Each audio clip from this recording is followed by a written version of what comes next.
action. Drop the clutch, pedal to the floor. Turn that keeper into a lion's roar.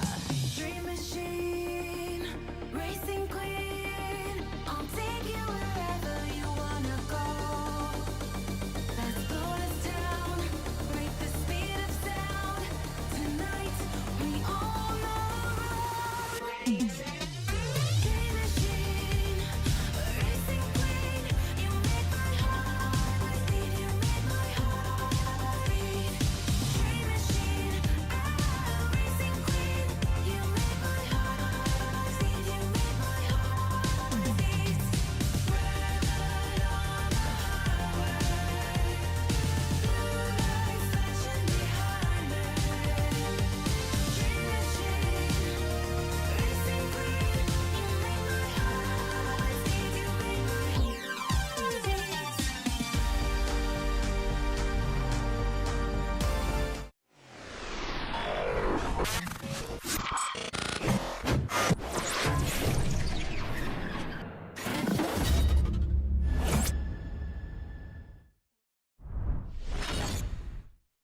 You know, many years ago, when I was watching WCW Monday Nitro, there was an episode that had a Bret Hart, Chris Benoit tribute match. And it was a tribute match to Owen Hart. It was a few months after Owen passed away. And it was several months before Bret was ready to get back out there. And he and Benoit got in the ring and they had one of the greatest matches in Nitro history. As a tribute to somebody who, in the case of Benoit, respected Owen. In the case of Bret, he lost a brother. And it was a very emotional thing. And we have seen a lot of emotional tributes over the years on wrestling shows to wrestlers that have passed away, unfortunately. Tonight was one of those nights where it almost doesn't even matter what else happened on the show. And there was a lot that went on tonight here on this episode of AEW Dynamite. But it all boiled down to that main event that we saw with Mark Briscoe and Jay Lethal to close out the show. It's hard to believe that as we sit here tonight, it was 8 days ago that Jay Briscoe passed away. He was in a car accident 8 days ago, lost his life, and 8 days later, Mark Briscoe is out there in the ring wrestling Jay Lethal, which just goes to show you that everybody grieves in their own way. There are some people I saw, earlier wondering what frame of mind is he going to be in? Is he going to be ready? It's only been, a week basically since it happened. Some people might look at it as a form of therapy to get out there and kind of get back into things. And in the case of Bret, like I said, it took many months before we saw him back on TV, before he was back in the ring after what happened to his brother. But it's hard to wrap your head around the fact that, 8 days ago, Jay Briscoe was still with us. And today would have been his 39th birthday. And so his brother wanted to go out there tonight and have a match in honor of his brother. When 4 days from now, his brother is going to be laid to rest. The services for Jay Briscoe are taking place this Sunday. With the backdrop of all of that, Jay Briscoe and Jay Lethal, or Mark Briscoe, I should say, and Jay Lethal went out there tonight and had what I thought was an incredible tribute to one of the greatest in Ring of Honor history. And obviously, as we have seen over the past week, somebody who influenced a whole lot of wrestlers, even from outside the world of Ring of Honor. We have heard and seen tributes from wrestlers like, from every promotion you can imagine: WWE, AEW, Ring of Honor, New Japan Pro Wrestling Noah, everything in between. This is a man who obviously is well respected. The Briscoes both are well respected. And it was a very nice tribute. And I can't help but sit here and think of, as I talked about on Sunday, missed opportunities for the Briscoes to be part of the AEW roster over the past year and a half. We've been through that. The situation with the person of influence at Warner Brothers Discovery who did not want Jay Briscoe on their programming, who did not want Jay Briscoe on their networks because of his past and because of the tweets and everything else. And we've talked about that. And I was wondering the other day as I was sitting here thinking about what I was going to say about that whole situation, saying, what if Jay Briscoe was part of the AEW roster and AEW was out on the West Coast over the last few weeks, and if the Briscoes were on those shows, maybe he's not in Delaware. I mean, you can ask these questions all day long, these what ifs. Tony Khan deserves a lot of credit here because Tony Khan wanted the Briscoes in AEW from the very beginning. He wanted the Briscoes to be part of that roster that included the Young Bucks and the Lucha Brothers and all the other great tag teams they had, if you remember, at the very beginning of AEW in that tag team division. He wanted the Briscoes to be part of that and was told that that was not possible. So when he bought Ring of Honor, he signed them to Ring of Honor contracts. And even when they feuded with FTR last year, at no point were they on Dynamite. At no point were they on Rampage. At no point did we see a video promo from them. They went out there and had three of the best matches, the three best match of the best trilogy that I have seen in many, many, many years with FTR last year. And they did it all without ever appearing a single time on AEW television. And, Warner Brothers Discovery, it's their network, it's their channel. I mean, they can do whatever they want. But Tony Khan, whatever he said, whatever he did, Mark Briscoe, Jay Lethal said, we want to have this match. We want to do this tribute. And Tony Khan went to whoever he went to. He went to the hierarchy over there at Warner Brothers Discovery, and he made the match happen. Not only did he make the match happen, but they aired a very emotional tribute video to Jay Briscoe on the show tonight as well. This is the tribute that people, I think, were hoping for and expecting for on the show last week. We got it 1 week later. And I'm grateful for that. I'm grateful for that. And I'm grateful that Tony Khan, whatever he did, whatever he said, was able to make it happen. I'm sure he had to. It was probably like moving mountains, but he was able to make it happen. We can talk about too little, too late and all this stuff. It happened. And I think he deserves a lot of thanks for that. Mark Briscoe and Jay Lethal, as I said, they went out there tonight and had a very emotional, excellent main event. We had the entire AEW roster, or most of it, maybe not all of it, coming out on stage after the match with that image of, Mark Briscoe standing there when the show was over. There it is there. That was the parting shot from Dynamite tonight. Mark Briscoe holding up not only his Ring of Honor World Tag Team title, but his brother's tag team title as well, with the backdrop, and you see all the wrestlers. Adam Cole was out there. He was very familiar with Jay Briscoe. Samoa Joe was out there. He was very familiar with the Briscoes as well. There you see the Young Bucks. And there's Mark Briscoe holding up both championships. And when that match was over tonight, Mark Briscoe looked into the camera and he said to Jay's family, he mentioned Gracie, he mentioned Jaylee. He said, keep your head up. And he said, Jamin, I love you. I love you, brother. That is why Mark Briscoe was on this show tonight. Mark Briscoe was on this show tonight because he wanted to pay tribute to his brother on what would have been his 39th birthday. So we are going to talk about that main event a little bit later on. Like I said, I mean, in the grand scheme of things, everything else seems kind of trivial when you see something like that. That is what this night is going to be mostly remembered for. But there were other things that happened on the show tonight. We had Darby Allin defending his TNT championship against Buddy Matthews in an excellent match, but Samoa Joe showed up. He made it very clear that he was not yet done with Darby, and they're going to have a match on TV next week, no holds barred, for the TNT championship. He's coming back for his belt. We had Bryan Danielson one-on-one with Brian Cage, the Battle of the Bryans, as Danielson is trying to win, trying to get to the Iron Man match against MJF at Revolution in March. He did win, but at what cost? He did not walk out unscathed tonight, and now we have another match for Bryan Danielson, a less than 100% Bryan Danielson next week, with an opponent that I think stylistically matches up with him very well, and it's a match that I'm very much looking forward to. It's actually somebody who I haven't thought about in a while. We have not seen him since the last time we saw him in NXT, but we are going to see him next week. Who is it? We're going to talk about that and the rest of the show as well. This was a very special edition of AEW Dynamite, and this is your AEW Dynamite review for Wednesday, January 25th, 2023. I am the Solomonster. If you are new here, thank you for choosing me for your Dynamite coverage, and please do subscribe to the channel. Also, like the video. If we can hit 400 likes during the live stream, we will do the Be the Booker segment a little bit later on here in the show. And Super Chats are open as well. I know we've already had a bunch that have come in, a lot of messages and thoughts about Jay Briscoe in the main event tonight, so if you got something to get off your chest, anything to say about that or anything else, send them on in, and we will be going through your Super Chats a little bit later on, including there is a brand new Super Chat.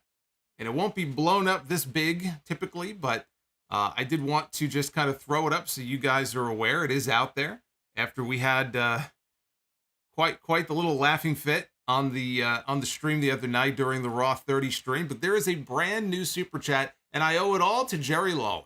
I have to give all the thanks in the world to Jerry Lawler of all people, because what you may see popping up here on the stream, the new $50 all hail, yes indeed, ladies and gentlemen, all hail the mighty Gunther. All hail the mighty Gunther. Yes, indeed. Brand new $50 Super Chat. So you may see that popping up here on the stream, or maybe not, but it's there. And, of course, you can find in the description down below are all the special donation amounts. Doesn't he look good? Look at Gunther. Look at Gunther. Amazing. Incredible. So, with that being said, we got to have some levity here on this stream. I will tell you, it's been a while since I have watched a wrestling show where I have teared up or started crying during something on the show, and that certainly did happen in the main event. Jay Lethal was having a very difficult time keeping it together. Again, you know, as close as some of these guys are, it's like a switch has to get flipped to be able to go out there on live television in front of the world and not show your emotions, to be able to go out there and work. That could not have been easy. So that's why I said, you know, not only kudos to Mark Briscoe for going out there and doing the thing, but Jay Lethal as well, because he looked like he was just ready to just pop. You know, he was a ball of emotions in the main event, and so was I, and I'm sure so were a lot of people who were watching that main event. But we'll start here from the beginning of the show, and we kick things off with Chris Jericho and Sammy Guevara against Ricky Starks and Action Andretti. Daniel Garcia came out with Jericho and Sammy. They all ripped their pants off in the ring as part of their entrance. They had the tearaway pants, threw them up in the air. And when Jericho threw his pants up into the air, they landed right on top of his head, covered his whole face. We had a nice opening sequence with Andretti and Sammy. Sammy put his hand out for a handshake, and he just kicked him right in the mouth. Loud chants of "We want Ricky" as Sammy worked over Andretti. Sammy hit a top rope Hurricane Rana, but Andretti landed on his feet, took Sammy down with a standing Spanish fly. Jericho tagged in, as did Ricky Starks. Ricky had Jericho's arm, and he went and started doing a top rope walk. And he was taking his time as he was sort of strutting along the top rope. Jericho, meanwhile, is standing there like this, right? He's got his arm being held by Ricky. And as Ricky is walking, Jericho is following, and Jericho is just kind of standing there looking up at him. It just looked ridiculous. But they were setting up for Sammy Guevara to come across the top rope himself. He leaps into the air. He drops Andretti with a cutter off the top rope. That's what he gets for showboating. Sammy then came off the top rope for a flying nothing. After that, he got caught with double up kicks right to the chin. Starks got the hot tag to Andretti, who ran wild. Dive onto Jericho on one side of the ring, outside on the floor. A dive out onto Guevara on the other side. But a moment later, Andretti and Sammy collided in midair, ribs first, as the two of them came off the ropes. Ricky tagged back in. Jericho got a roll up with a handful of trunks at one point. Aubrey Edwards was just staring at it. I mean, literally, she you can't even argue like, well, the referee didn't see it. She was looking right at it. But she counted anyway, but he kicked out. Jericho went for a code breaker. Ricky, though, caught him and maneuvered him up into a powerbomb position and then dropped him with a sit-out powerbomb. Jericho, though, kicked out. Later on, Sammy and Andretti were the two legal men inside. On the floor, Ricky Starks gave Jericho the Rochambeau. And on the inside, Daniel Garcia, he jumped up on the apron with Jericho's baseball bat, and he whacked Andretti right in the face with the ball bat. Referee did not see it. So he staggered backwards into Sammy, who hit him with the GTH, and he pinned him. So there were no picture-in-picture interruptions here in the opening match, which is odd, but it was nice. It was nice to not have any interruptions here in the opener. The Jericho Appreciation Society, at this point, they've been together now for a while. I know a lot of people are sick of it. I'm sick of it on some weeks too. But if they're going to keep this program going, which clearly they are, they needed this win. Jericho has been embarrassed by Andretti. He's been embarrassed by Ricky Starks. And if they're going to keep this going, the JAS needed a win, so they got their win here. I thought everybody looked good. In particular, though, I thought Sammy and Andretti looked the best here in this match. But I thought this was a good opener. At that point, we got the Jay Briscoe tribute video that I think a lot of people were expecting or hoping that we might get last week. They had a beautiful tribute video. It was a mix of wrestling highlights from his career, but there was also a lot of home video involved, video of him with his children, him with his family. That really was the emphasis. And I when I talked about Jay Briscoe on the podcast, I talked about the thing that you hear about and everything that you've read about. All the tributes that poured in last week was, yeah, he's a great wrestler. Everybody knows that, but he's just a huge family man. He's all about his kids. He's involved in their activities and driving them to different things and dance and school and stuff. And, it came through. They really put the emphasis on that here in this video. They had a shot of his daughter. I believe it was his younger daughter, Jaylee, when she was a little bit younger. And in the video, it's like from a home movie or something. And she said, "My daddy is crazy, but I love my daddy." And, it just rips your guts out to see that. Obviously, his daughters hopefully are doing better. They are still in the hospital. I don't know how many, I didn't want to put it up on the stream because I didn't think it would be appropriate, but there is a photo that was put out by the family on Facebook, and it's on social media from a few days ago of the daughters in the hospital. And in the foreground is the older daughter. She's in her hospital bed, facing one way. Her sister is right next to her in another bed, facing this way, and they're holding hands. And it looked like the older daughter was sleeping, but they're holding hands. But you see, they're hooked up to all the tubes and everything else. But that shot of them in beds right next to each other, holding hands. You talk about powerful images or an image, a picture that says 1,000 words.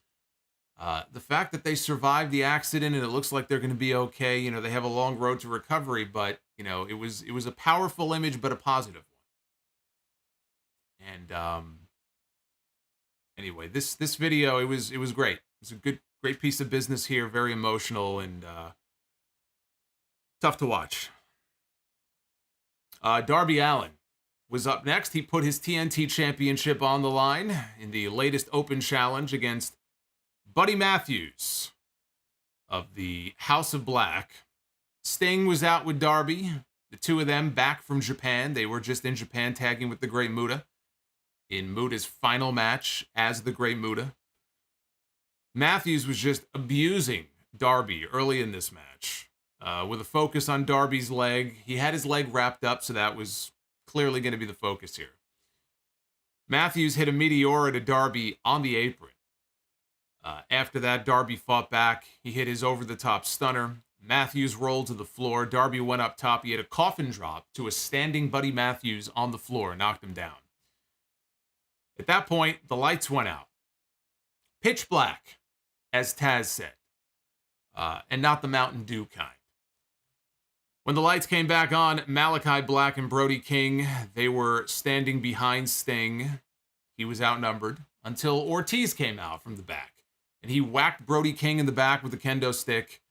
For those who don't know, why would Ortiz show up? If you've been following and I won't fault you if you haven't been. But if you have not been following Rampage over the last few weeks, there have been issues between Eddie Kingston and Ortiz, including issues with them up against the House of Black. The House of Black has driven or helped to drive a wedge. And so Eddie and Ortiz are no longer friends. And Ortiz blames Malachi and the House of Black for that, hence why he came out to hit them from behind with a kendo stick. Malachi dropped Ortiz. Sting, meanwhile, went after Brody King with his baseball bat. A lot of baseball bats tonight. Well, two baseball bats. In the ring, Matthews hit a running sit-out powerbomb. He got a pin with a high stack. Didn't get the pin. He went for the pin. Darby kicked out. That took us into the picture-in-picture. After the break, Darby got a crucifix bomb for a near fall. Matthews hit a buckle bomb into a curb stomp for a near fall of his own. He learned that from his Messiah. I see old habits die hard. Old habits die hard here for Buddy Matthews, having memories of what it was like to follow Seth Rollins around. Matthews tried for his pump handle driver. Darby, though, got a code red for a 2 count. Matthews had Darby on top. He was trying for a superplex, but Darby turned it into a scorpion. Basically, he was like trying to maneuver his way out of it, and they started to fall backwards. And just the motion of how they fell backwards, it looked like a scorpion death. Whether that was the intent or not, I don't know. But he basically gave him a scorpion death drop from the top rope. He went for a pinfall. Matthews, though, still would not give up. He was able to get out of that pinning predicament. So Darby got him in the ropes. And if you picture it, Matthews was draped over the middle rope. The upper part of his body was hanging inside the ring. Darby went up top. He hit a coffin drop, basically to the back of Matthews' neck. And finally, he was able to get the pin to retain the TNT Championship. I thought this was an excellent match. And, you know, when Buddy Matthews left WWE and he was released, when he was gone from the company and he hit the independent scene, he said that, you know, people said that this guy is, the best kept secret in wrestling. And his gimmick, if you remember, these vignettes started popping up online and stuff. And it said, he was a secret no more. That was kind of the tagline. He was a secret no more. We don't get to see much of him on the main show. You know, we might see House of Black on Rampage and stuff. Rampage is not the main show. The main show is Dynamite. We don't get to see Buddy Matthews in the ring very often on Dynamite. So it's easy to forget about how fucking great he really is. I mean, Buddy Matthews is a fantastic talent. And I think he would make a great TNT champion. Now is not the time, right? They're doing something else with Darby, but I absolutely believe that Buddy Matthews could be, and maybe should be, at some point, a great TNT champion. Tony Schiavone got in the ring to interview Darby after the match. Darby could not even stand up on his own. Darby was being held up basically by Bryce Remsburg. And Schiavone mentioned that Darby just returned from Japan, as I mentioned, the match with Muta, and that he's been on a roll as the TNT champion. 4 straight wins. And he mentioned it all goes back to when he took the TNT championship back on what I believe was the very first Dynamite of this year, at the beginning of the month, against Samoa Joe. And right on cue, who should pop up on the big screen but Samoa Joe? We haven't seen him in a while. So Samoa Joe popped up with his Ring of Honor television title draped over his shoulder. Yes. Someone said that Buddy is indeed winning. Yeah, I saw it. Well, Rhea Ripley posted about him tonight on Twitter because, you know, they're an item. So as soon as his match was over, I saw Rhea Ripley put a tweet up that said Buddy Matthews. Yeah, I would say Buddy Matthews is he's doing okay for himself. So Joe called Darby Little Dead Boy. He said that he's coming to take everything from him. He's going to take back the title that Darby stole from him. He said the king will not be usurped by a man like you. He said Darby's going to learn that winning that title was the greatest mistake of his career. The king has spoken. The king of television has spoken. Joe and Darby had a couple of really fun television matches together. So I don't mind seeing a third one at all. It's going to be next week. It's going to be no holds barred for the TNT Championship. But I was wondering, what do you do for the finish? Right? Darby just won the title back. He's not going to lose it. But I also can't see them just putting them in there, clean match, clean finish, and he just goes over again on Joe. Now, this ties into something I actually posted on Twitter during the show tonight, which was, remember Wardlow? Remember that guy Wardlow? I know some of you may have forgotten about him by now. I don't blame you if you did. He was one of the hottest rising stars in AEW, and then nothing. Nothing. Didn't go anywhere. We haven't even seen him now for a while. But remember the reason why we have not seen him. The last time we saw Wardlow, not only did he lose, but he had his ponytail cut off. And I was thinking, boy, for the amount of time that we see Wardlow these days, but the next time we see Wardlow, his ponytail will have already grown back, so it won't even matter. But the last time we saw him, Samoa Joe cut off his ponytail. And now it just so happens that Joe is coming back. He's going to try to get back the TNT Championship from Darby. The first time, it was their second match, but when Darby won the title, I was sure that it was going to include Wardlow costing Joe the title. And that didn't happen. Darby beat him clean, which was a big surprise to me. Now we're getting Darby and Joe again. So now I think we end up getting the finish that I thought we were going to get during their previous match, which is Wardlow shows up. He has not been seen. Wardlow returns to get revenge on Joe for what Joe did to him. He costs Joe the TNT Championship next week, and then it all leads to a match between Wardlow and Joe, probably at Revolution. I know Joe is the ROH TV champion. Look, they could always have a match, another match at Supercard of Honor. That's not until the end of March. That's March 31st. They have a pay-per-view before that called Revolution. That's where we should get Samoa Joe one-on-one with Wardlow, if I'm right, and Wardlow shows up next week, which, unless he's injured, I don't know why the fuck we wouldn't see Wardlow next week. So that's what I'm guessing is going to end up happening. We got a highlight video on Adam Cole's return on television a few weeks ago and footage of him training in the ring. He was looking up at a banner for the aforementioned Revolution pay-per-view coming up on March 5th. So put two and two together. It looks like that's his return date. Question is, who do you put with Adam Cole? Adam Cole is a babyface now, right? And he's not involved currently in any program. There's been no hint of a program for Adam Cole. So who would you like to see Adam Cole in the ring with? I came up with two names that I think are realistic. We saw Jay Lethal in the main event tonight, and it feels like Lethal's been eating a lot of L's lately. Although tonight wasn't about wins and losses. But a man that Adam Cole is familiar with, a man who Adam Cole can go in there and he can beat and have a very good match with. So I could see throwing Jay Lethal in there in a little quick feud with Adam Cole and Lethal and Sanjay and that whole crew, just to, give Adam Cole a win in his first match back. But I was also thinking, we haven't seen Death Triangle since they lost the Trios titles to the Elite. Pac. What about a match between Adam Cole and Pac at Revolution? It would have to be built up.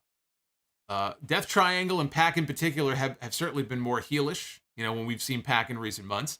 I think Adam Cole and Pac would be a fucking fantastic match. Otherwise, I don't know. I don't know who the opponent's going to be, but I throw that out there to you. I think Cole and Lethal is the realistic match that I'm expecting. But Pac would be one of those guys who I would just love to see Adam Cole get in the ring with for 15 minutes and just go nose to nose. We had Jungle Boy and Hook tagging together again, and all the women in the crowd, I'm sure, go wild. Tagging to take on Ethan Page and Matt Hardy. Hardy Boys music played. Out comes Matt. Interrupted, though, by Ethan Page and Stokely Hathaway, who are coming up behind Matt. And Page says that I'm the star of this team, and therefore I want you to play my music. Meanwhile, Stokely was browbeating Isaiah Cassidy over something. I don't know what the injury status is of Mark Quinn. We haven't seen him for a while. Isaiah Cassidy has been the sole private party member that we've seen when we've seen them. He's part of this little crew. So Stokely was talking shit to him. Early in the match, Hook followed Ethan Page to the floor. Page, though, caught him and set up for an ego's edge on the floor. Jungle Boy, though, he dove onto Page as Hook slipped out. Hardy and Page ganged up on Jungle Boy. They gave him a double vertical suplex. The heels focused on Jungle Boy's arm during the commercial break. He managed to break free of both men as the show returned, magically, right? He made a comeback. And he made a hot tag to Hook.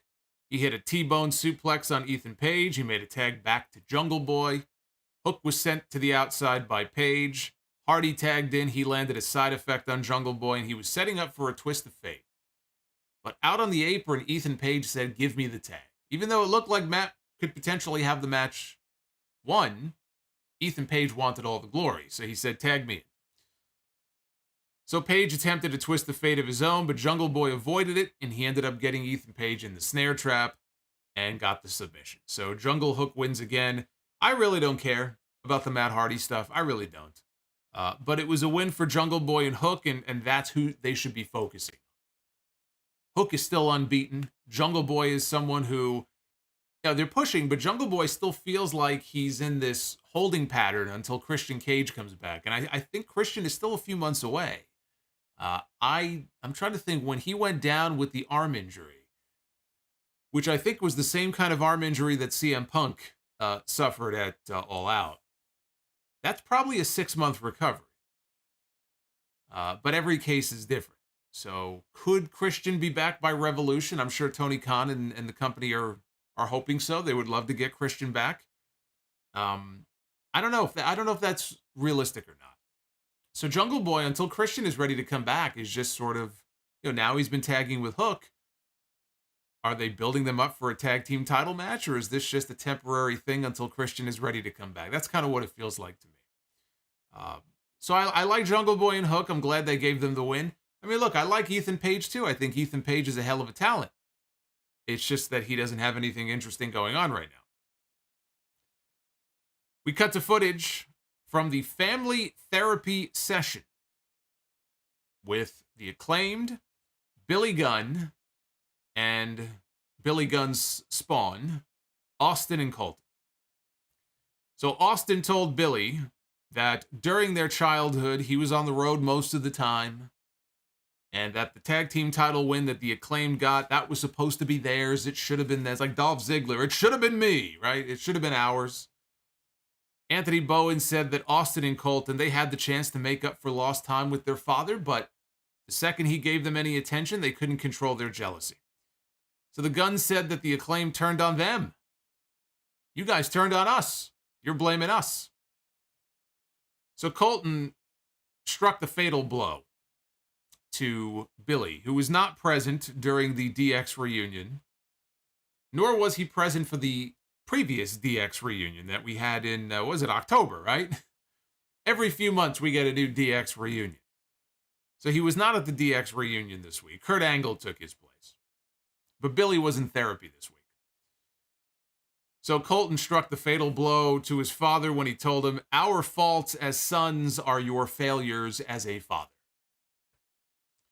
Billy asked them, "What is it that you want? What is it that will make the two of you happy?" And they said that, they pointed at the tag team belts that the Acclaimed had in their lap, and then they walked off. I think they got screwed. I think, paying full price for 90 seconds of therapy seems like quite the screw job to me, when they could have gotten a free session backstage with Renee, and it would have had the exact same effect. I don't even want to know what they paid for a therapy session. Or who the woman was, by the way. There was a female, it wasn't Dr. Shelby. It was a female therapist that they had. I'm sure it was, probably an independent wrestler. I didn't recognize her, but that's who played the role of therapist here in this segment. I think that Tony Khan would be absolutely out of his mind to have Billy turn on the Acclaimed, if this was the plan, to have him turn on the Acclaimed and go back with his sons right now. He may be back with his sons at some point down the road. But the thought did occur to me watching this that maybe that's something they're considering, is having Billy go back with his sons. As hot as that act still is, the Acclaimed and all the daddy ass stuff and Scissor Me, and it's still over. It's still one of the most over acts in the entire company. I think Tony would be out of his mind to fuck with that or do anything to change that. And maybe he isn't. He would be smart not to. But the thought did occur to me that maybe that's the big swerve that's coming. Maybe that's going to be the end of all this. I don't know. But I still think they have a lot of mileage out of this thing with the Acclaimed and Billy Gunn. So hopefully they're not thinking about that. Better help. That's a good point, Turtlehead. He makes a very good point. These guys need some better help. I've got a link. All they had to do was come and ask. They didn't do it. It's still there. It's in the description.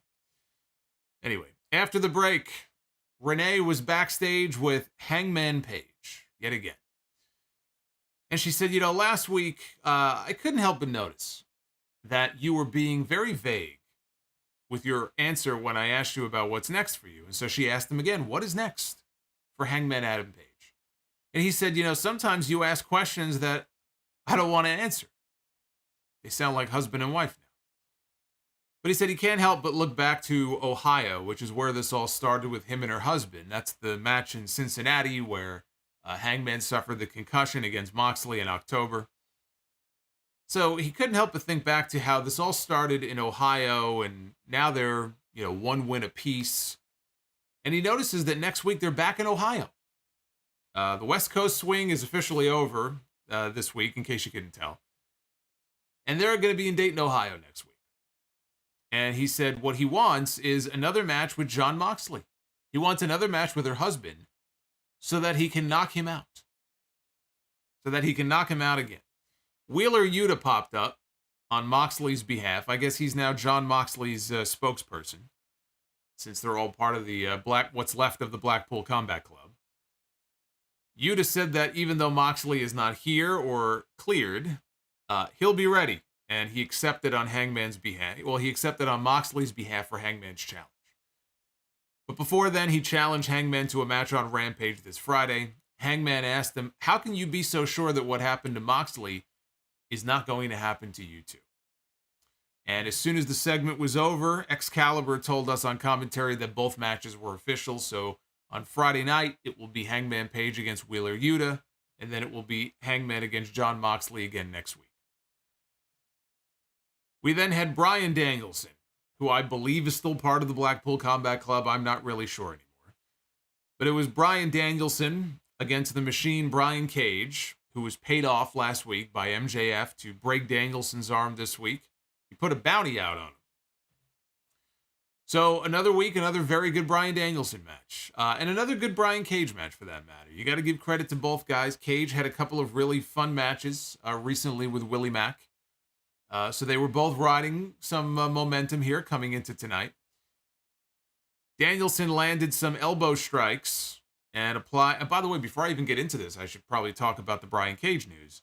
The report, the latest from Fightful, is that Brian Cage's AEW contract is going to be up in the next few weeks. And I'm not sure if, again, they have the opportunity to extend it, because I believe the last time Tony Khan rolled it over for a year, I think he had an option year on him and he rolled it over, and Cage was shocked. We were all shocked. Tony Khan didn't do anything with Brian Cage. Brian Cage had one foot out the door. He's already thinking about his future outside of AEW. And then he finds out that Tony Khan extended his option. So I don't know if they could even do that or not, but apparently his deal is coming up. And there have been feelers sent to WWE to see if there might be any interest in him, which is smart. I mean, you want that anyway. Even if he has no intention of going to WWE, to play one side against the other. Hey, I have interest from them. Try to get a better deal. I mean, anybody with a brain would do that. But it's just funny now because he's finally getting television time.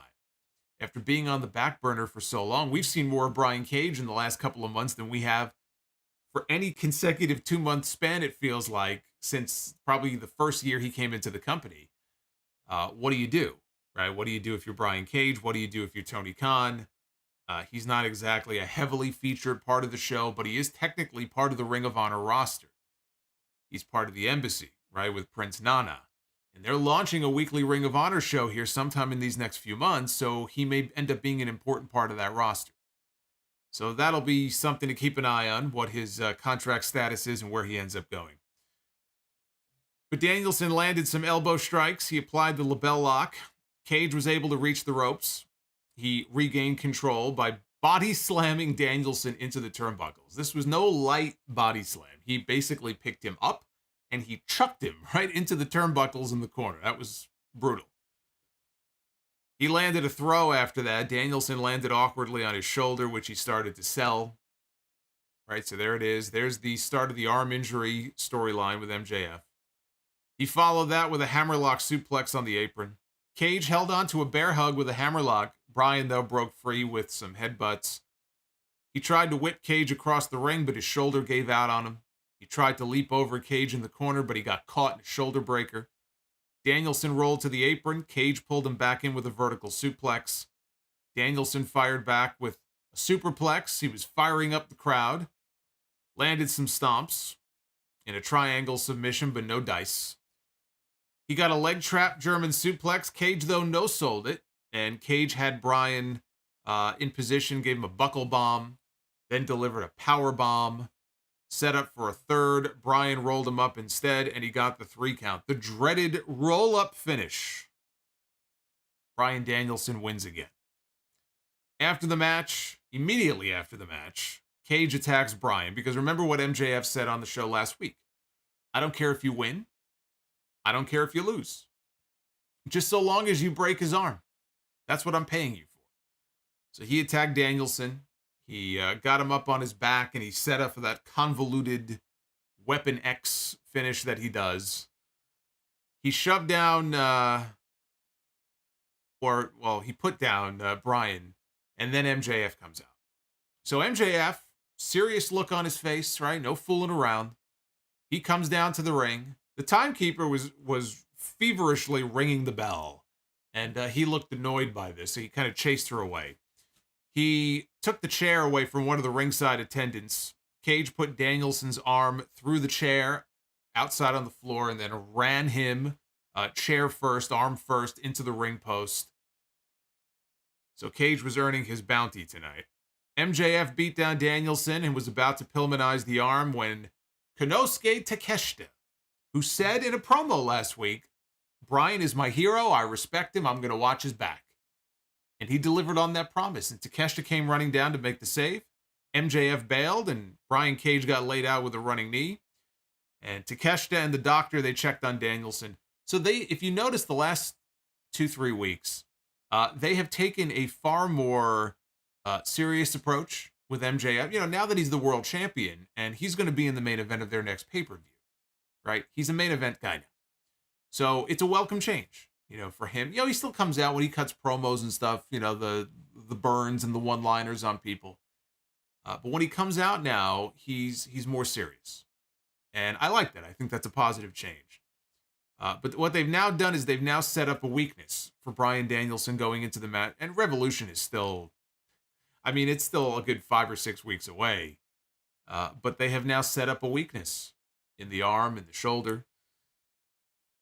Renee was backstage after this, and the doctor, Dr. Sampson, was with Danielson in the trainer's room. And I couldn't even write down what he said. I could not even write down what he said. He said that Bryan, because she asked him, what's the diagnosis? What's the injury? And I'm not even going to try to pronounce it or pretend that I even know what he was talking about. I will tell you this. Here, I'll give you the layman's speak for what the doctor said. Bryan's arm is hurt. He's got a boo-boo on his arm. And Danielson was asking him, you know, can I wrestle? Can I wrestle? And the doctor said no. And Danielson in so many words, basically said, fuck you, I'm wrestling anyway. Which I would like to think that's kind of how the real conversations go backstage in AEW. They have the one doctor, right? Dr. Sampson. And if you tell somebody that I'm not going to clear you, they basically go, fuck you, and I'm going to wrestle anyway. And the doc is like, okay. So Danielson cut this fiery promo on MJF. He looked dead in the camera. And he said, I don't give a shit. He goes, I've wrestled an hour before with a separated shoulder. And he's going to expose MJF for the fraud that he is. He told Doc Samson, you are not stopping me from wrestling ever again. So I love the intensity here. I love pissed off Bryan Danielson is the best kind of Bryan Danielson. And that match with I don't want to spoil it just yet, but he's going to be having a match on TV next week that I'm very much looking forward to. Well, you know what? Let's talk about it now. I was going to wait until we got to the segment, but I may as well talk about it now. So later on, they aired a segment in the back with MJF. He was sitting in a dimly lit room, locked away somewhere, he said, because around here, some people can't handle their emotions. So first thing he did was he addressed Konosuke Takeshita, and he called him by that name. Although he did admit that calling him Take a Shit was funnier. But he called him Takeshita and told him that he's talented, but he's a little smooth-brained. And he told him, stay out of my business or there's going to be consequences. He said fans think that Bryan Danielson is a warrior, but he knows he's obsessed just like him. MJF said the AEW championship turns his catchphrase into a fact. He's better than him and he knows it. He told Bryan that he knows he's got a hole in his soul and he wants to fill it by beating MJF. MJF said physical pain is fleeting. It comes and goes. But it's the mental pain that leaves a scar. Next week on Dynamite, Danielson is going to be facing a man who enjoys pain. And he threw it to some footage. And it was Pro Wrestling Noah footage of Timothy Thatcher, who I had completely forgotten about. He was in NXT, the master of the fight pit, right? He had the fight pit match with Matt Riddle. He had the fight pit match with Tommaso Ciampa. I believe he won both of those matches, by the way. And I enjoyed those fight pit matches. I actually enjoyed the NXT fight pit matches better than the one they did at Extreme Rules last year. And then he got cut. He got released. He got swept up somewhere in those waves. I don't even know which wave it was. There were so many of them. But he got swept up in those releases. And, you know, he's made appearances on the independent scene, but I haven't heard about him in a while. And anyway, he's been spending his time in Pro Wrestling Noah. So they show some highlights, courtesy of Noah, of him in the ring. And the key with him is that he uses the Fujiwara armbar as a finish, which plays into the storyline because MJF paid off Brian Cage to try to break the arm of Bryan Danielson. Danielson now has an injury, as described to us by Doc Samson. It's some sort of shoulder contusion protuberance or something or other. And so what does MJF do? He hires a man who is known for trying to break people's arms with an armbar, right? Makes sense. So anyway, that match is going to be taking place next week, and that match between Danielson and Thatcher is going to be some good shit. I cannot wait to see that match. That's going to be just like I said, stylistically. Very similar style, very technical styles. Maybe not everyone's cup of tea, but if you're looking for a great wrestling match, you're going to get one next week. That's going to be fucking great. Toni Storm, one-on-one with Ruby Soho. This was originally supposed to be a triple threat with Britt Baker involved, but she was pulled due to what they claimed earlier today was an injury. I believe they lied to us. Did he lose to Ciampa in the second fight pit? I thought Thatcher won the second fight pit. Maybe he did. Maybe Ciampa did win. It's been so long since I've seen that match. Well, anyway, I look at Thatcher as the master of the fight pit because he had more fight pit matches than anybody in NXT. There were only 2 of them, but he was in both of them, so he's the master of the fight pit. Now, what was interesting here before the match started between Toni Storm and Ruby Soho, we had a earlier today pre-recorded promo from Toni Storm, an inset promo, where she complained about the, quote, homegrown idiots in AEW. So there you go, right?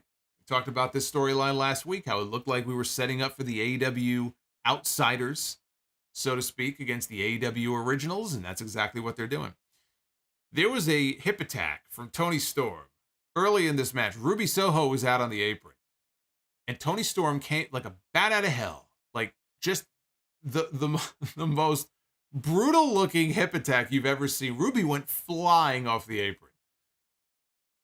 So that was, while I saw that, I'm like, Jesus. Storm stomped on Ruby in the corner. She applied a full Nelson during the break. When the show came back, Ruby broke free by running Toni into the turnbuckle, followed by a series of Saito suplexes.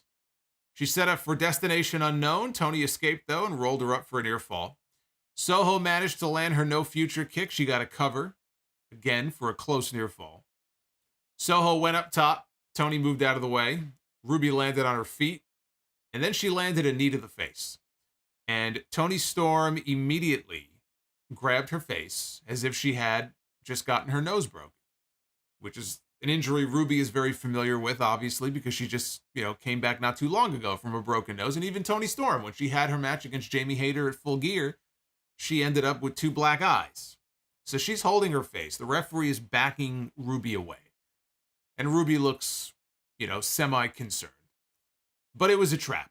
And when Ruby comes in, Toni grabs her and basically jolts her forward, and Ruby lands throat first on the bottom rope. And Toni Storm then hits a hip attack in the corner. DDT covered her, only got a near fall. All of a sudden, we hear the theme music of Britt Baker, who we were told was injured, which is why this match was changed. And I suppose it's always possible that she is injured and legitimately was not cleared, but she didn't look like there was anything wrong with her. So she came out on stage, big smile on her face for the distraction. Toni Storm was in the ring. She was distracted. How many times over the years have we seen wrestlers distracted by music? So Toni Storm was distracted. That allowed Ruby to land Destination Unknown and pin Toni for the win. So Ruby Soho finally racking up some wins over the last few weeks on AEW television. She was someone who was in dire need of that. So if you're a Ruby Soho fan, that's a good thing. She desperately needed some wins on TV. I think what we saw here from these two was good. And it looks like it's full steam ahead. AEW Originals against the AEW Outsiders. We know Saraya is a heel now. Toni Storm clearly is a heel now. Who joins with them as this thing expands, right? They have different options. We talked about Athena last week. Doesn't really fit because she's part of the Ring of Honor roster right now. If it wasn't for the ROH thing that she's doing, she would be perfect, right? She's a heel now too. She's also former WWE star. She would fit like a glove. I don't know that she'll be involved in this. Sheeta, I'm sure, will end up siding with Britt and Jamie Hayter. So again, if they need that third person, Ruby Soho would be perfect. I thought we might get a Ruby Soho heel turn. Maybe we will. There's still time for it to happen. But now they can pretty much play with who they want to be part of this and who's going to be on what side. And, then it's up to Tony Khan to try to make, turn this into something fun. There's always the potential for him to bring in somebody else who, whether it's a Mercedes or someone else. I mean, doesn't seem very likely at the moment.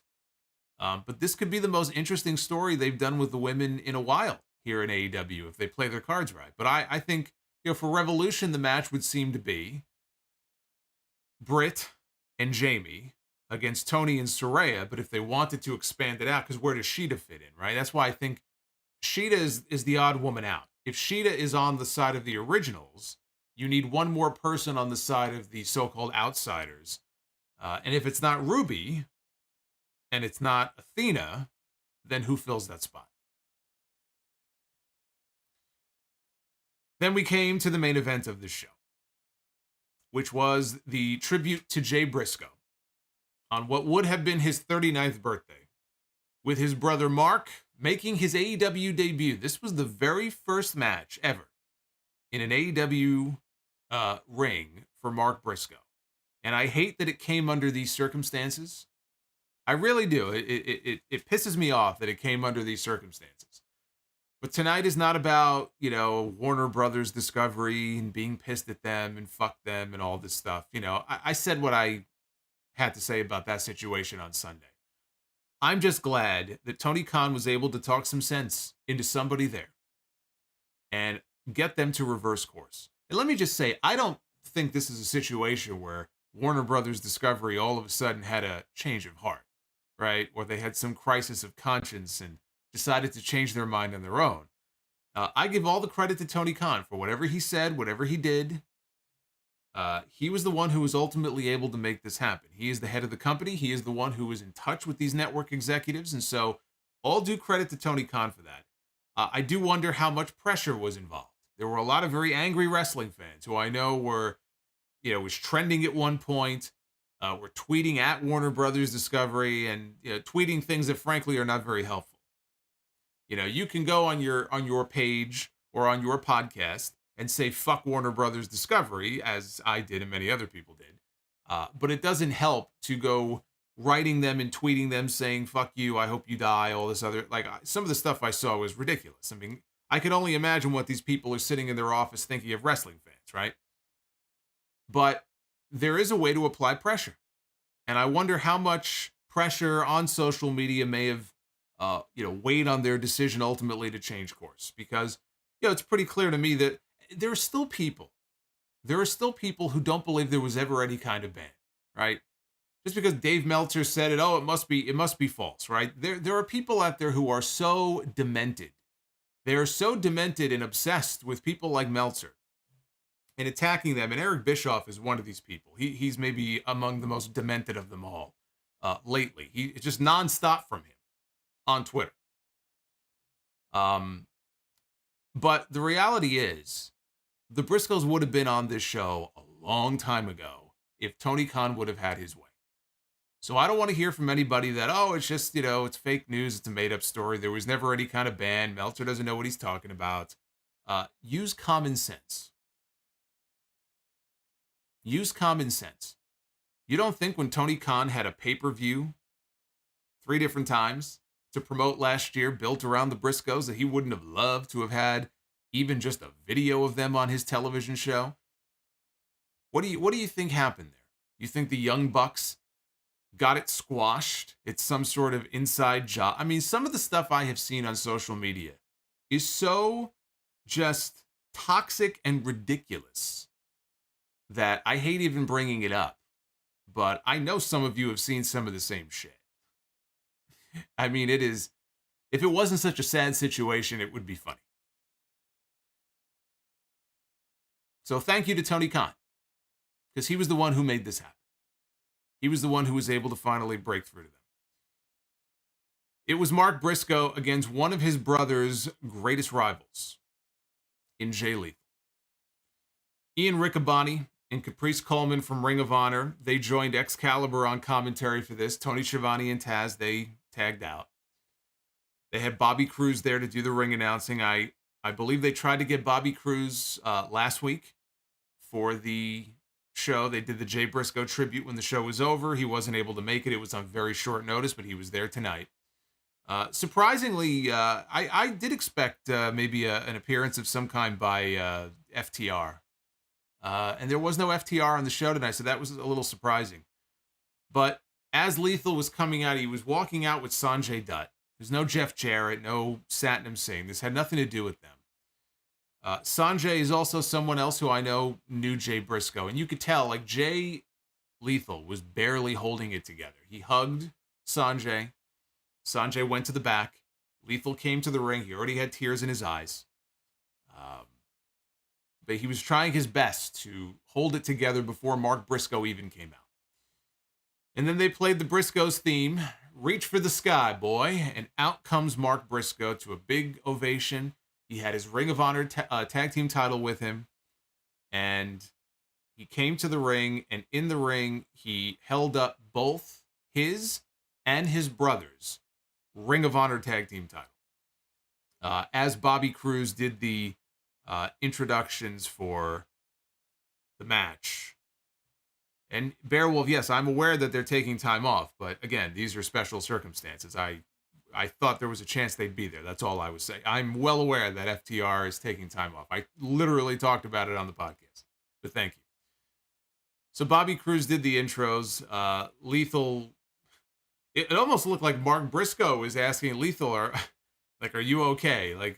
Can we are we going to be good here? Because Lethal was just a ball of emotions. We started out with a chop fest. Mark got the upper hand. He used some redneck kung fu. Lethal cut him off. Mark, though, countered with a neck breaker heading into the final ad break. If ever there was a time for a commercial-free match on this show, this would have been it. Later on in the match, Mark hit the iconoclasm off the top. And, well, he had Lethal on top, grabbed the hands, and then flipped them over. He tried for a J Driller. Lethal stuffed him. By the way, that is what the move is from now on.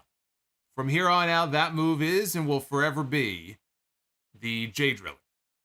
So it's not the Tiger Driver or whatever other name anybody else. I know Homicide, a lot of people have used that move over the years. But it is forever the J Driller. So he tried for the J Driller. Lethal stuffed it. Lethal tried for the lethal injection, and he nailed it. But Briscoe had the presence of mind to slowly roll to the apron, and he rolled out to the floor. Lethal went out after him. He placed Briscoe on top of the timekeeper's table. Then he climbed back into the ring, and he was going up to the top rope. Briscoe got up off the table, and he got back into the ring. And he delivers a basement drop kick to Lethal, who was out on the floor at this point. And then Mark hit a running blockbuster from the apron, caught Lethal by the neck, out on the floor, took him down to the ground. This time it was Briscoe placing Jay Lethal on top of the timekeeper's table outside. And then Mark Briscoe heads up to the top rope, and he comes diving off the top with the froggy bow down onto Jay Lethal through the table. And the crowd went nuts for that. I was waiting for it. There were two things I was expecting in this match. I was expecting some froggy bow, which we got. And I was expecting him to win this match with a J Driller. And that's exactly what ended up happening. By the time he got Lethal back into the ring, he went for the cover. Lethal kicked out. Mark again tried for the J Driller, second time in this match. And again, Lethal countered out of it. Lethal tried for the lethal injection. Mark, though, hit him with a lariat. When he got up, hit him with a second lariat. And then third time is a charm. He hits the J Driller, gets the pin. Mark Briscoe wins. Mark then is leaning on the middle rope. And he is looking into the camera, and he's talking to Jay's family. And he's mouthing, you could see, he's mouthing the words. He says, Jay Lee, Gracie, telling them to keep their heads up, and looks into the camera and says, Jamin. He goes, I love you, brother. And he tells his brother that he loves him. The AEW locker room, they spill out onto the stage to applaud Mark as he hugs Jay Lethal in the ring. So Mark is he's in the ring, and he is soaking up all the applause. He walks up the ramp. First person he hugs is Christopher Daniels. BJ Whitmer was there. Tony Khan came over to give him a hug. Roosh. And there you see that parting shot right there of Mark Briscoe holding up both of the Ring of Honor World Tag Team titles. This was, I thought, a beautiful tribute. And kudos to all involved who made it happen. Most of all, Tony Khan. Because without his intervention, this doesn't happen. Kudos to Jay Lethal, who I'm sure wanted to be out there. And again, Tony Khan said that this is a match that both men asked for, but you could tell it was still very raw. It's tough. He passed away 8 days ago. It's still very fresh. It still doesn't even feel real. So kudos to him for going out there and working the kind of match that he did. And kudos to Mark Briscoe. His brother is being laid to rest in 4 days. And tonight he went out there wrestling like his life depended on it. And that was for his brother. That was for his brother's family. I don't know what his plans are. I don't know what Tony Khan's plans are for the Ring of Honor World Tag Team titles. I think it would be fitting. You know what I think it would be fitting? It would be fitting if Tony Khan were to retire that version of the Ring of Honor, which is the old school version of the Ring of Honor World Tag Team titles, the titles that the Briscoes have held 13 times. If he was to make the Briscoes the final team to ever hold that incarnation of the Ring of Honor World Tag Team titles and retire those titles, and then host a Jay Briscoe Invitational or Jay Briscoe Memorial, whatever you want to call it, tag team tournament annually starting this year, building to Supercard of Honor at the end of March, and they can crown brand new Ring of Honor World Tag Team Champions at Supercard of Honor, and you could have an annual Jay Briscoe Invitational tag team tournament every single year. This year, it would be to crown new champions.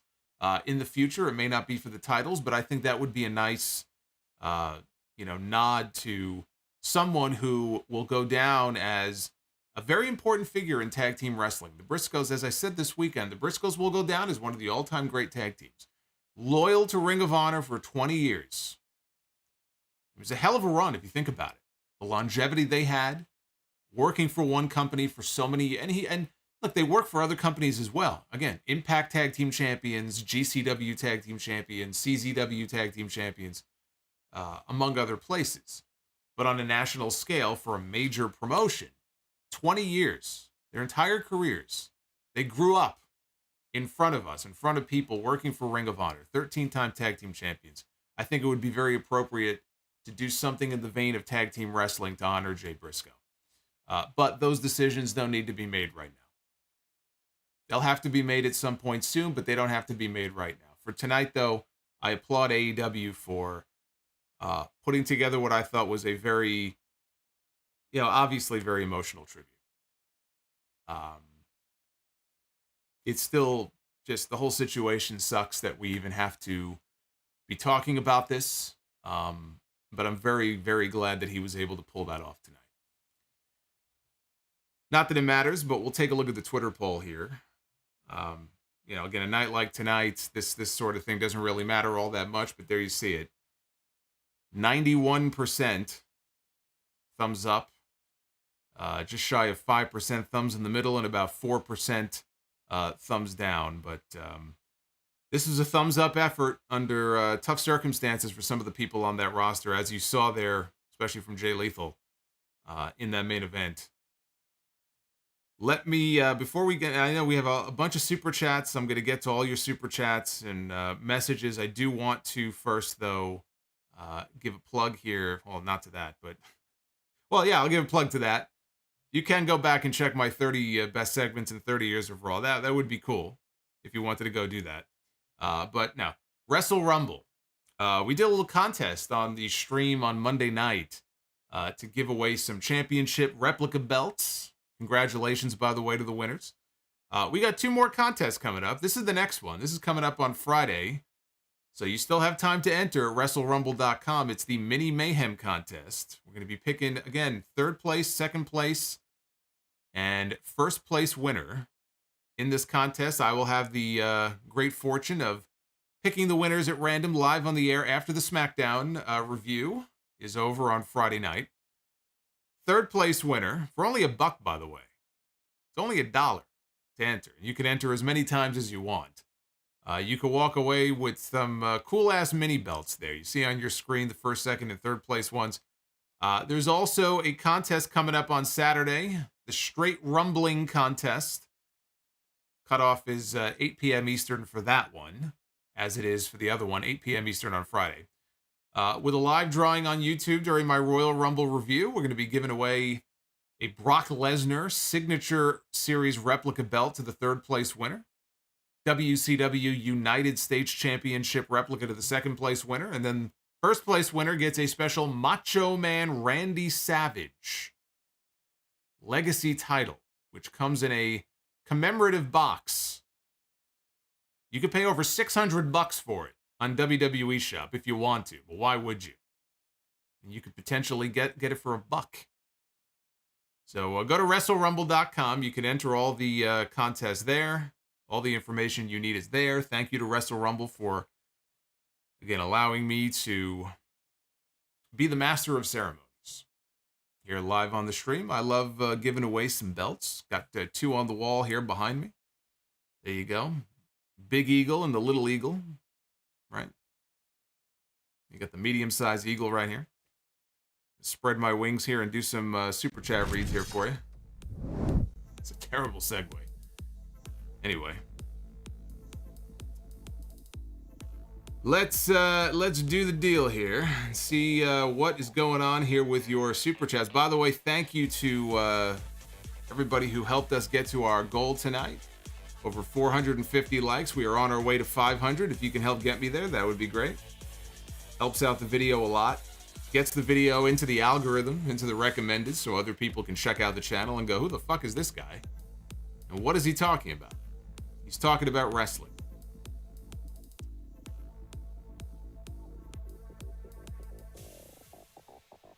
Fire Panda dropping some love, the $10 super chat here. Says, why is it that every week Fire Panda is always asking me, who am I? I'm the Solomonster, damn it. You would think the Fire Panda would know who I am by now. This is very distressing. I think you ought to go to the doctor and get your brain checked. Food Hive, ever since the New Year Dynamite is flowing smooth. Yeah, I mean, quality-wise, Dynamite has been a lot more focused, and they've been on a roll. You know, these shows the last several weeks, that West Coast swing is just what they needed at just the right time. And all the hot crowds and some great matches that we've seen on these shows, especially from, you know, Bryan Danielson's been on a roll, so hopefully it can continue well into the month of February as we head towards Revolution. Thomas Kalela with a $10 super chat. Says, I've never cried throughout a match in my life. Not during the Owen tribute night or anything. God bless the Briscoes. Don't forget to tell anyone in your life that you care about to say, I love you. And that was actually a message that was being communicated a lot on commentary by the announcers during the main event. And I would have to agree. I would have to agree on that. Dick the Cock Johnson with the $4.99 super chat. Crazy fact: the last time Emi Sakura was on TV was December 11th of 2019, when she lost to Big Swole. Glad to finally see her get another television match. Yeah, she's going to be wrestling Jamie Hayter, I believe, right? So that should be a well, anytime Jamie Hayter is on TV, it's a good time. Liquid Sharingan with the $10 super chat. Rest in peace to Jay Briscoe. I bought one of the tees. Truly unfortunate. He is the same age as me. Hearing about his death is a moment of mortality for myself. Loved the Jay Mark match tonight.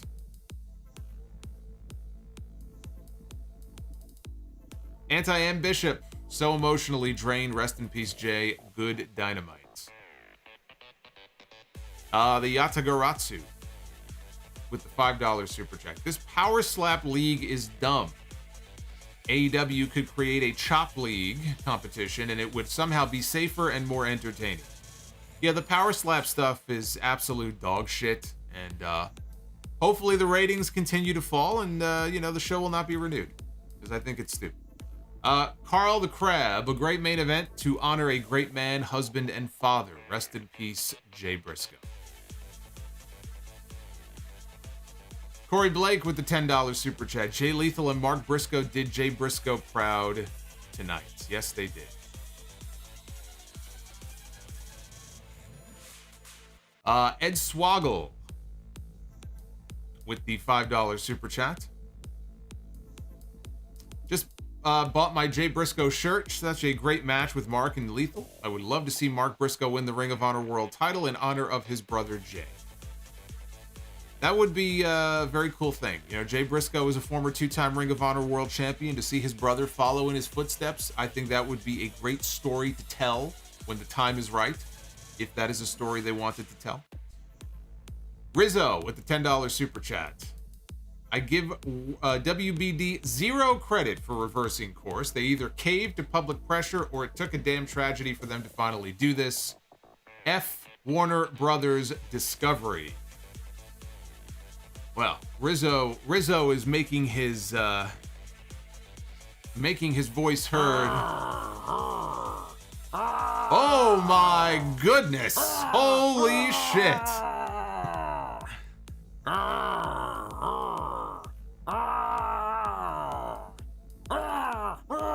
Oh my god. It's JM with the $300 super chat. Wow. JM just did a run-in here on this stream. And he caught me by surprise on that one. Wow. That is, you got me speechless on that one. Holy cow.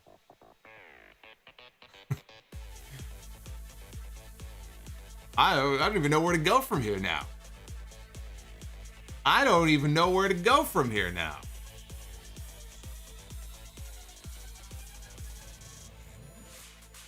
Well, we'll get to you in a second, JM. We'll get to you in a second.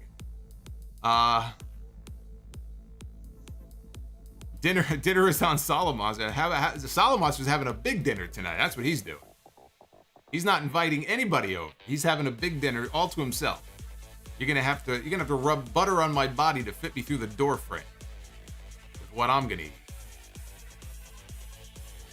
Rodimus Prime, rest in peace, Jay Briscoe, forever a legend.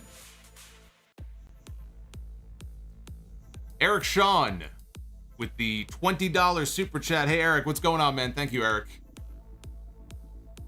I'm a Coca-Cola merchandiser, and one of the stores I frequently stock up is only 5 minutes away from where Jay's accident was. I am not 100% sure, but I think I drove past the scene of the crash on my way to my first store. That's scary, because again, it could happen anywhere at any time.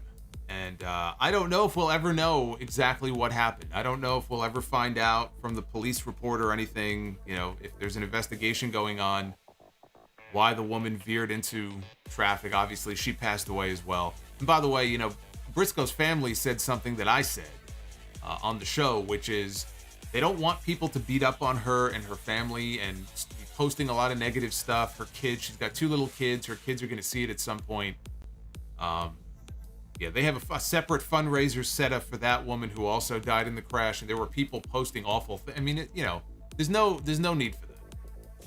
And so even the family, even the Briscoe family the Pugh family had to address this and say, please stop. Please. Yeah, there's a second family grieving here. Whatever the circumstances are, but we don't know.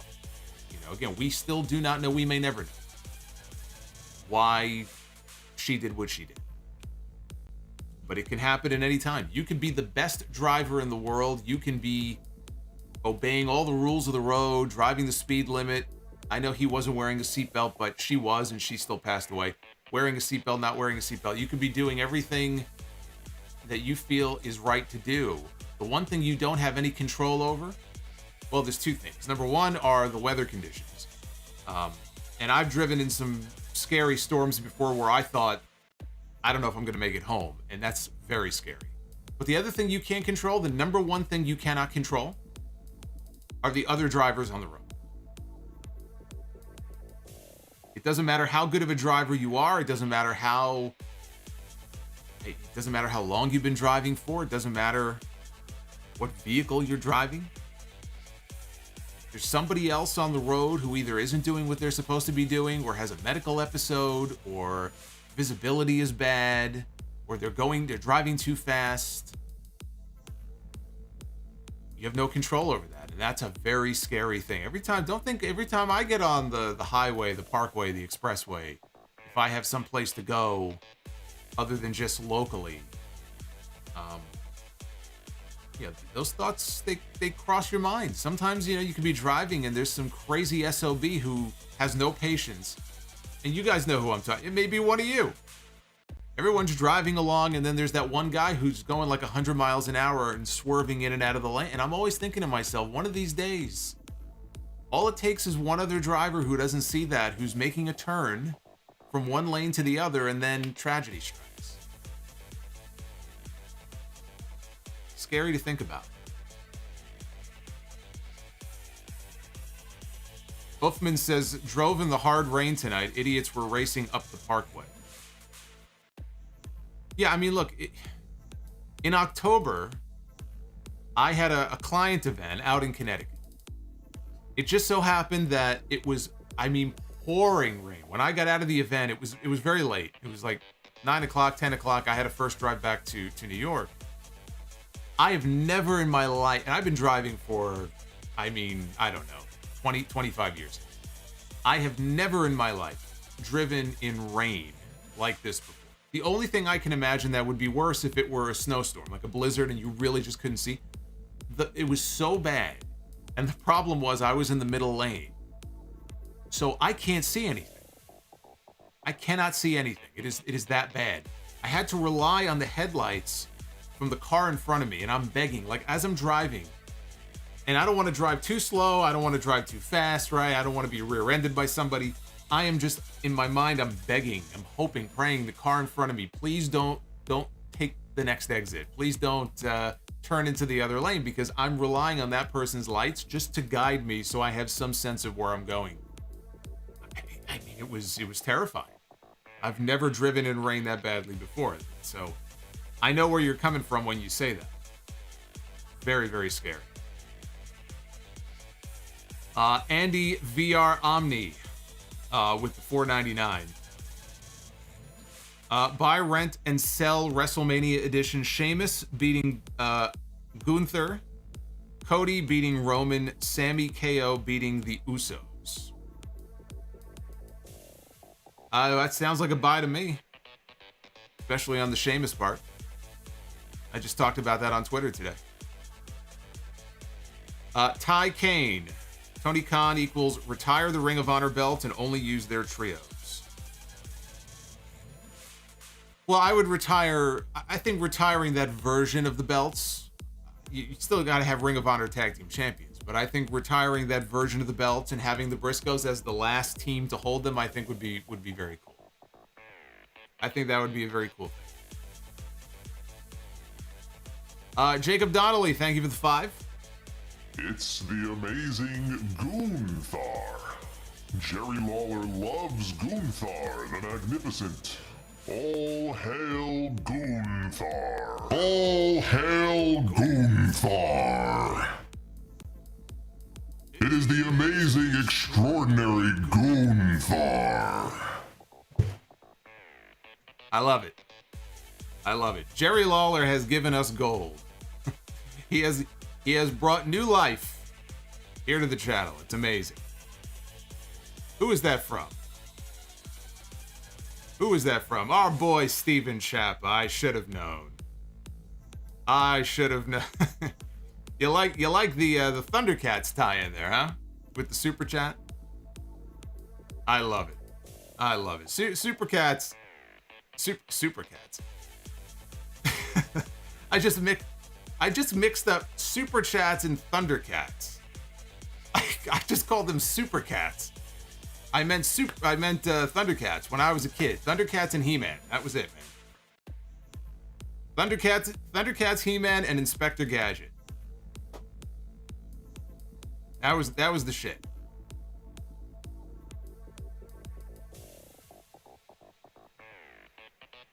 Jacob Donnelly, catering must have been good tonight if Yuta and Claudio wouldn't take the time to save Danielson being beaten by 2 men. That's why I made the comment before. I said, is he even part of the Blackpool Combat Club anymore? I don't know. There was never an official breakup. Maybe they just don't like Bryan. Maybe they think he's a bit of a prick. Sam Dankman Weed with the $10 super chat. My Sami Zayn final test theory is that he has to enter the Royal Rumble at number 1 and win. I also did my own Rumble. Oh, well. See, that would be... See, now, here's the thing about that. So, if you do that, then you are all but guaranteed that anybody but Sammy winning the match is going to get booed. At least some boos. Maybe not booed out of the building, but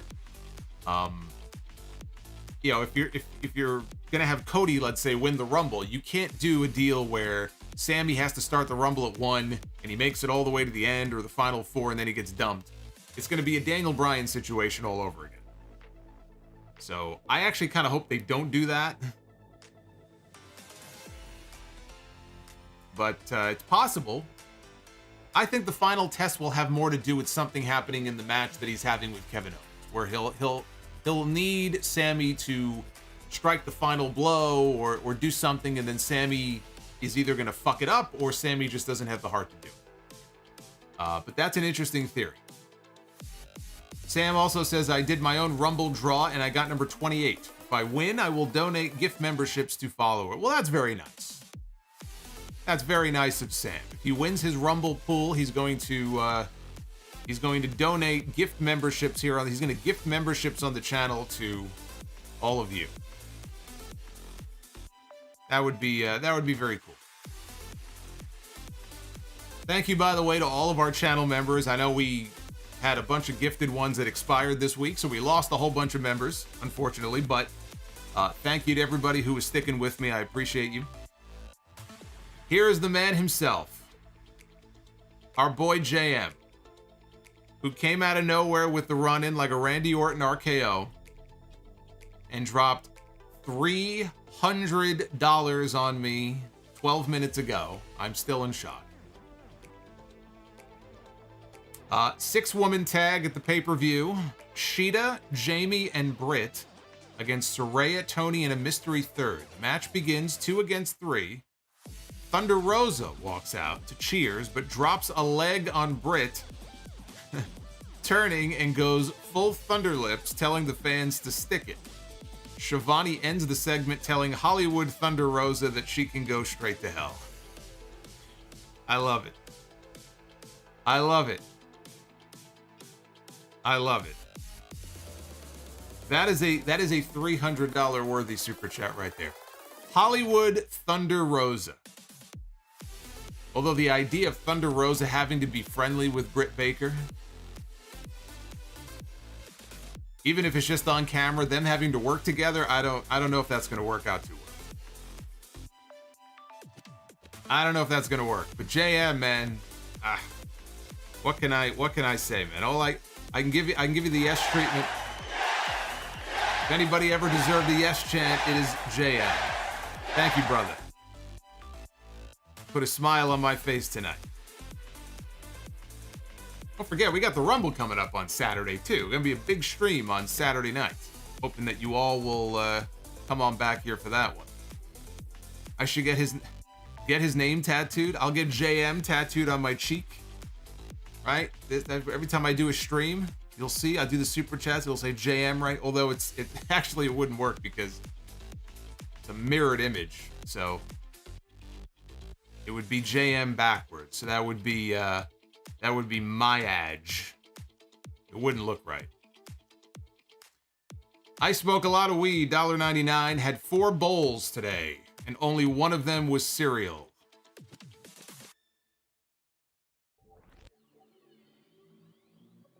Amazing. Queen Fire Panda with the $10 super chat. Fire Panda showing some love tonight. JM may buy Solomonster that house all by himself. That's right. Solomonster needs to get the hell out of here as quickly as possible. Rizzo with the 20 spot. I drive for a living and I worry about accidents daily. All these idiots texting and driving, and you said it, you can be the perfect driver and all it takes is one idiot running a red light or swerving into your lane. It's true, unfortunately. We just had that happen actually not too far from where I am. I actually heard the impact. I didn't know what it was. Somebody ran a red light. Somebody was turning onto the main road, and there was already somebody coming down the main road, and just they collided. Thankfully, I didn't read about anybody being killed, but you just never know. Steven Chappa, thank you for the $50 super chat, Steven. Steven, you're awesome. Swerving you all. No bully tonight. Tonight we got the Zoltar I mean Guntar Machine. Goontar. It's not Goontar, it's Goonthar. The mighty Goonthar. Did I say that right? Goonthar. I hope I said that right. Steven, thank you. Rizzo with the $5 super chat. Can your brother hear that deep voice or no? Because he is probably scared. Scared shitless right now, or at least wondering what the heck is going on. No, he cannot hear that. I cannot hear it either, by the way, because I don't have my headphones on. So I am taking a chance that it is working properly. Otherwise, I just sound like a fool. I really should have my headphones on so I could actually hear myself. But I hate wearing the headphones because they hurt my ears after a while. And Thomas Rondon says, thank you for what you do for us. God bless. Thomas, thank you. Thank you, Thomas. And Paul Heyman with the $5 super chat. I predict the Saudis will buy WWE and will bring in Andrew Tate and will make Top G the top heel.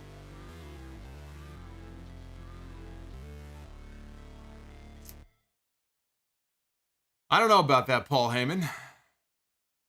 I don't know about that. Glow Mighty Show in the chat says Mortal Kombat voice. Wait, what was that? Anyway, Hyru with the $2.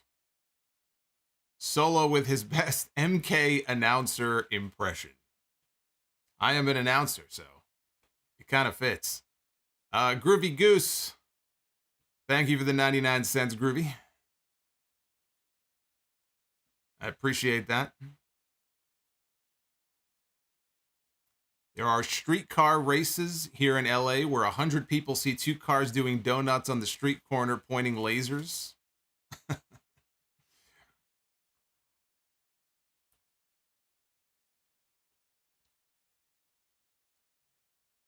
And Rizzo says, also as drivers, we have damn deer to watch out for. Oh, that's a good point. That's a very good point. Depending on where you live, you got to contend with deer. Let me tell you something. A deer will fuck up your car. So it hasn't happened to me, but I know people that it's happened to, and yeah, you do not want to run into a deer. You do not want that. Based Beerus, God of Seduction, with the $5 super chat. Was Sid the inspiration for Brock Sampson from Venture Bros, an Adult Swim cartoon? I thought of Sid as soon as I saw the character Brock. I've never seen the cartoon. Is anybody in the chat familiar with the character? I've never seen that before. I have no idea. I have not seen a picture. Moose. Someone saying, if you think a deer is bad and will fuck up your car, let the moose talk to you. I have not had to, here in New York, I have not had to deal with, I mean, if you're in upstate New York and parts of New York, yes, they have deer, but I have not had to deal with deer or moose. Although I did have a chicken right in front of my car once, believe it or not. In Brooklyn, there was a chicken. I shit you not. I don't know where it came from. Maybe it was just fleeing certain death. I don't know. But a chicken ran in front of my car, and I had to stop and do a double take to just stare at it and make sure I was not imagining things. It was definitely a chicken, and yes, it did cross the road. And I'm not lying about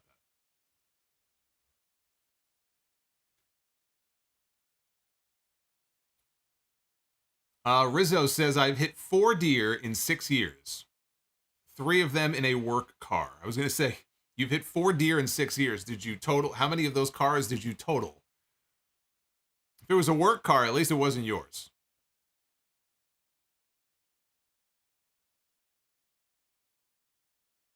Just be lucky that it wasn't your personal vehicle. That would be far worse. JM is not done yet. Dropping $5 says, "You're welcome, Solo. Always happy to show support to the stream. Share a little humor when I can. Take care of yourself, brother." JM, you take care of yourself as well. I always love it when JM does a pop in here. So I hope you have a good night as well. Thank you for the support. Tuxedo says, 4 deer in 6 years. That sounds personal. That does sound personal.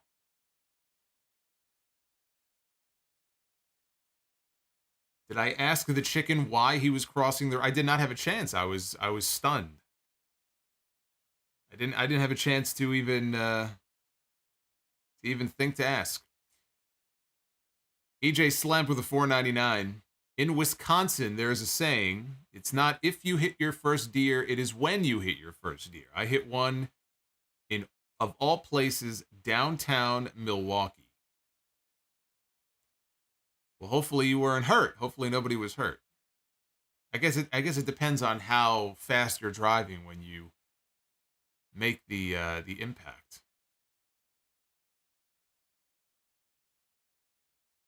Did he get to the other side? Yes, he did. He got to the other side and he went off into a parking lot somewhere. So maybe he was just trying to get to his car. It's possible. Hunter Peckham. Talking about chickens, and now we have a super chat from Peckham. If Sammy faces Roman at WrestleMania, does Paul Heyman, or, oh, I read that wrong. Do the Paul brothers face the Usos? Oh, God, I hope not. No. No. Who wants to see that? I have no interest in seeing Jake Paul at WrestleMania challenging for the tag team titles. Hunter, come on, Hunter. Take that out of it. Let's hope the other Hunter does not hear that idea and think, oh, why didn't I think of that? Solo has a thing with birds, apparently. Yeah, they don't like me very much.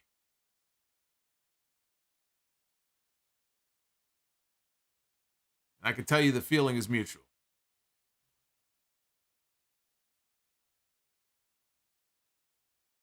It's a total WWE thing to do. No, it is. That's why I don't even want to think about it. It's very much a WWE thing. But see, well, you know what? I guess it could be a WrestleMania thing. I look at it more as a Saudi Arabia thing. But, you know, Logan Paul is going to be involved in the show in some way. It doesn't look like he's wrestling John Cena, so then what is he doing? Could be wrestling Seth Rollins. I said that a couple months ago. I thought Seth Rollins would at some point make for a good opponent for Logan Paul. If they don't have anything better for Seth at WrestleMania, Seth Rollins against Logan Paul could be one of the attractions on one of the 2 nights.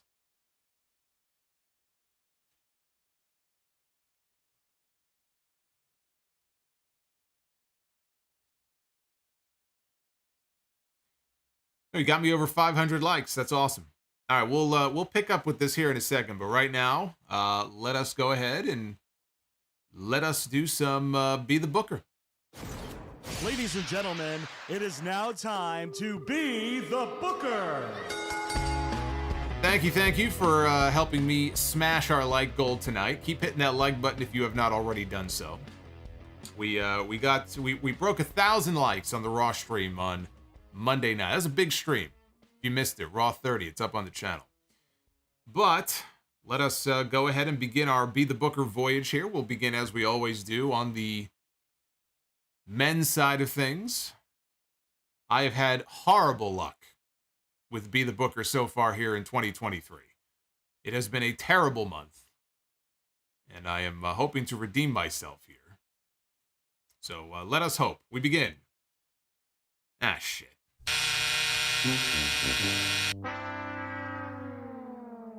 Just talking about celebrities and the Paul brothers. And then I land on, I'm talking about chickens. Now I see a bunny on my screen.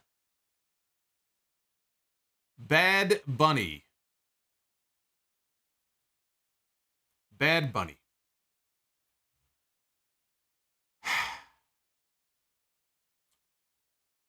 Bad Bunny, I'm going to go one-on-one with the Macho Man, Randy Savage. You know what? I mean, it would be hard for me to give anything with the Macho Man the buzzer. I'll say this about Bad Bunny. Right? We only saw him, it was the one time, I think, right, at WrestleMania. And he looked fine. He looked good. You know, he took it seriously. He was training for weeks, I think, at the PC in the weeks leading up to it. I think the Macho Man and Bad Bunny could have actually a pretty entertaining match. Especially watching Bad Bunny take the flying elbow drop. Macho Man and Bad Bunny, I think, would surprise a lot of people. So I'm going to call that a win. Let's head on over to the ladies' side. Cream of the crop. That's right. Who said that? Mark Kesey. Cream of the crop. Bad Bunny was in the Royal Rumble last year. We might see him again this year.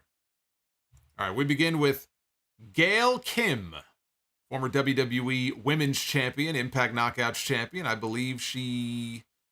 Is she a Hall of Famer yet in Impact? I think she is. If not, she should be. And Impact Hall of Famer. It's a good start. Gail Kim. I'm going to go one-on-one with Tombstone Tori.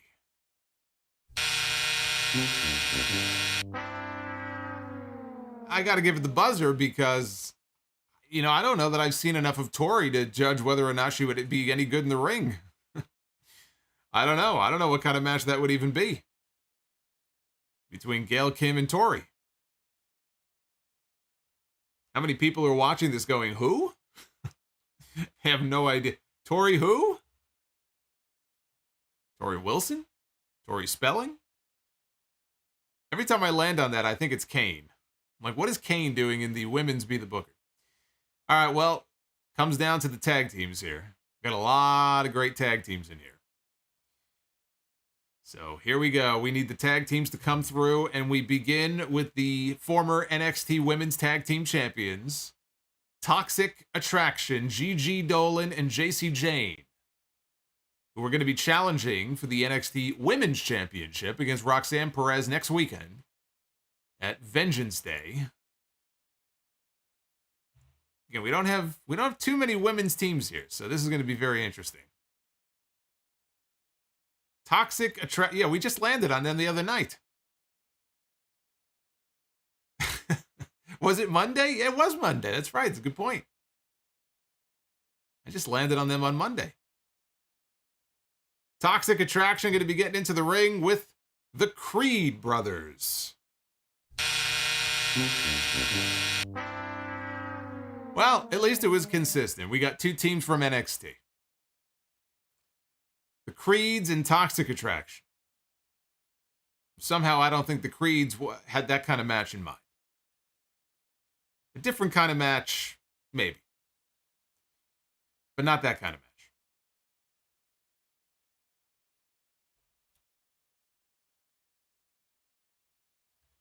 Let me catch up here with your super chats. Food Hive says, cursed. I'll tell you, one out of three, another terrible night of Be the Booker. Well, if we hit our goals, there's always Friday and there's always Saturday. We might do a Rumble edition of Be the Booker, so we'll try to do better then, I guess. I don't know, ever since we got the news that Vince McMahon forced his way back onto the board of directors and became the executive chairman and he's back in WWE, ever since Vince came back, Be the Booker has gone to shit. Something's going on here. Rizzo with the $10. The family of the first deer must have a hit out on me. Also, as I said on Monday, it's going to be interesting to see if the Roman Owens match is the main event on Saturday. Well, if it is, if the Rumble match doesn't go on last, then you know they're doing a big angle. Not a title change, but you know they're going to do a big angle at the end of the show. God of Seduction Royal Rumble done right is the main event. It should be. It should always be the main event. Red Emissary of Darkness with the $5 super chat. I am tired of hearing Seth versus Cody or Seth versus Roman talks for the title. Let Seth fight somebody new for once, especially not Cody again. Well, hey, I just told you. Seth Rollins and Logan Paul. So there you go. There's a new opponent for him.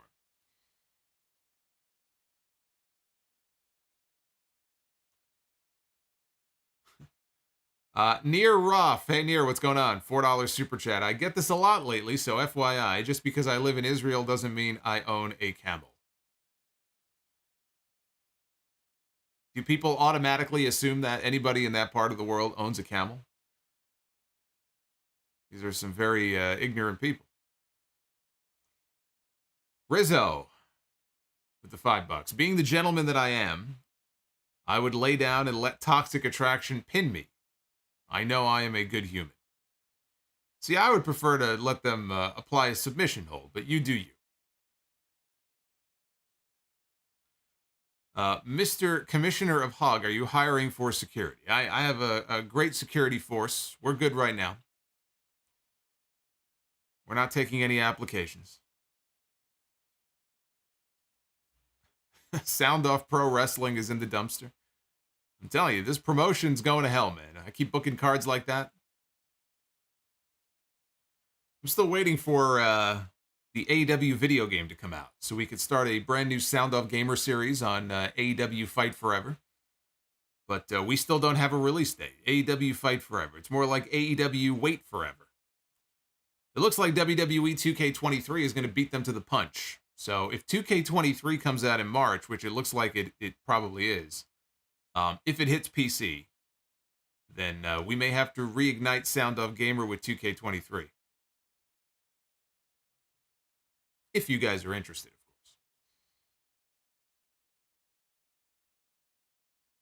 of course. Dr. Dakota Scorpio. See, I told you Vince returning cursed be the booker. You did tell me that. You did say that the other night. Glow Mighty Show says Solomonster Russo. That may have been the most hurtful comment that anybody has ever made about me. I think you may have just hurt my feelings more than anybody else. Thank you, Glow Mighty. I smoke a lot of weed. Was there ever, or has there ever been talks of SmackDown going 3 out? God, I hope not. No. It wouldn't work. On network television, they have their 10 p.m. newscast. It wouldn't work. Unless they split it up and did a third hour on a different network, which would be incredibly stupid, then no. And hopefully there never will be.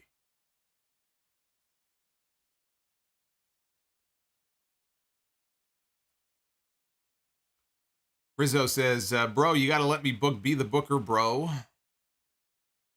Monster ratings, bro. Trust me. Yeah. Monster ratings, huh?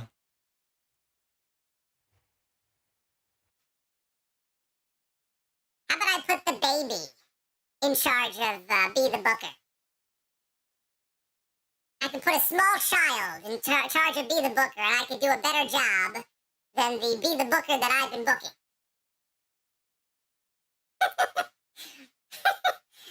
Oh, man. Oh, man. Anyway, one last look at the poll here.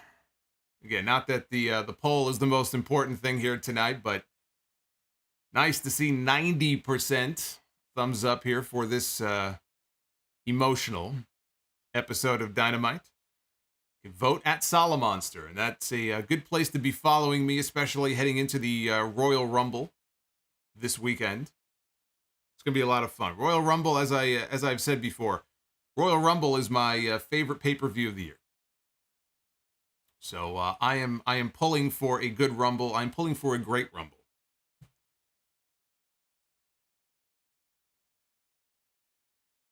Did I ever dress up for Halloween when I was younger? Of course I did. I wore, skull makeup and had a lot of very basic costumes. Never really dressed up as any wrestlers until I was older. But yeah, I used to go trick-or-treating all the time, steal candy. It was great. It was fantastic. God of Seduction, I am ready for the yeah movement of LA Knight.